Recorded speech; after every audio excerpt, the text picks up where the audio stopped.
Greetings, church. My name is Tim. I am the student ministries pastor here at Heights Church, and I am excited to come with you today with the thread of because he lives, we can have peace. Today's text will come from John 14, verse 27. Here's what I want you to do. If you can, I'd love for you just to close your eyes for a moment. Just close your eyes for a moment. And I want you to imagine what peace would look like in your life. Right? We all have our lives. And I want you to take a moment to imagine in this moment what peace would look like in your current situation. Now, it could be in a relationship. That could be at home. That could be walking through this weird, crazy time that we find ourselves in right now. Maybe it's a specific hardship or trouble that you find yourself in. What would peace look like? All right, go ahead and open your eyes. Now, each and every one of us imagines something different because we have our own kind of walks in life and situations, but we all imagined something in our mind of what peace would look like. Now, humanity, right, the world would define peace this way, right? It defines it this way: without trouble, right? To be free from conflict, have no stress, right? It would be the absence of hostility, the absence of unrest, and the absence of conflict. Now, that's the world's definition of peace. But I want to tell you about a different peace, a complete, satisfying peace, an all-encompassing peace, not situational, right? Like the world offers. Let me give you another word, and it's this word, shalom. Now, a year or so ago, I had the opportunity to speak on Sunday mornings, and we unpacked shalom a little bit. And then Pastor Cheryl did a great job of even unpacking it a little bit more earlier this year in a message on Sunday morning, this word shalom. Now, see, the word shalom is a common Jewish greeting, and it has been for centuries. But what they're not saying with this idea of shalom, which means peace, biblical peace, it's not this idea of like, I hope you stop arguing at home. It's not, I hope you and your kids start getting along, or this work situation kind of figures itself out. That's not what it's saying.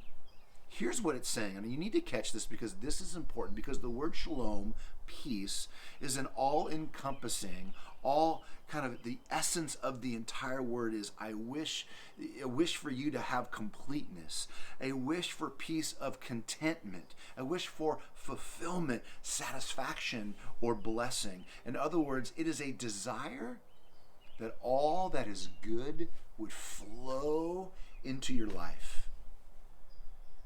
What a beautiful picture that is. Matter of fact, it's even better in the New Testament because its counterpart in the New Testament adds to this, and it says this, that your soul would be at rest. You'd have a tranquil state, a satisfied state of your soul. See, that's the biblical view of peace. Not situational like the world offers, just an absence of something, because there's always going to be something else. But Jesus offers us peace, complete and satisfying. Now, let me read to you out of John 14:27. And now, when Jesus spoke these words in 14:27, he is speaking to his disciples. And let me read to you his words. He says this, I am leaving you a gift, peace of mind and heart. And this peace I give is a gift that the world cannot give.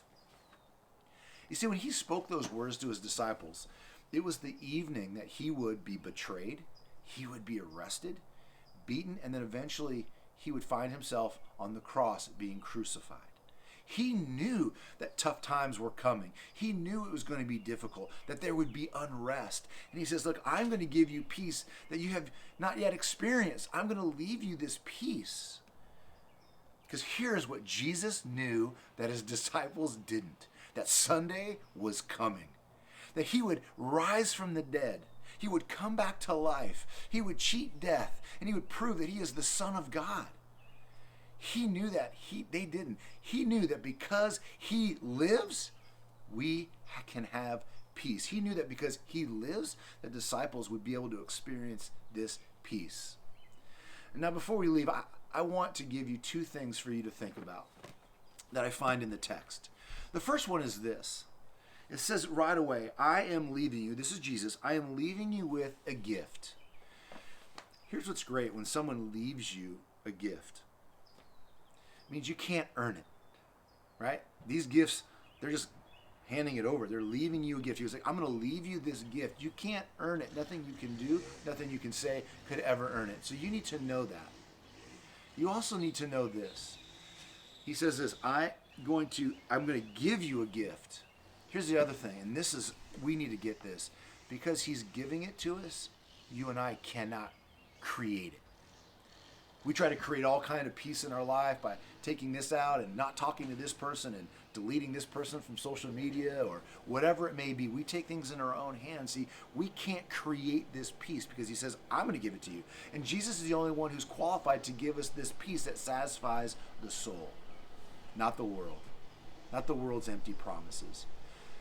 And so the question I have for you, will you receive the gift that only Jesus can give, this shalom, this peace? So today, may you experience true shalom, that your soul would be at rest and tranquil, that you would experience all of the blessings and that they would flow into your life. As you walk side by side with Jesus, would you experience only the peace that he can give? Have a great day. Shalom.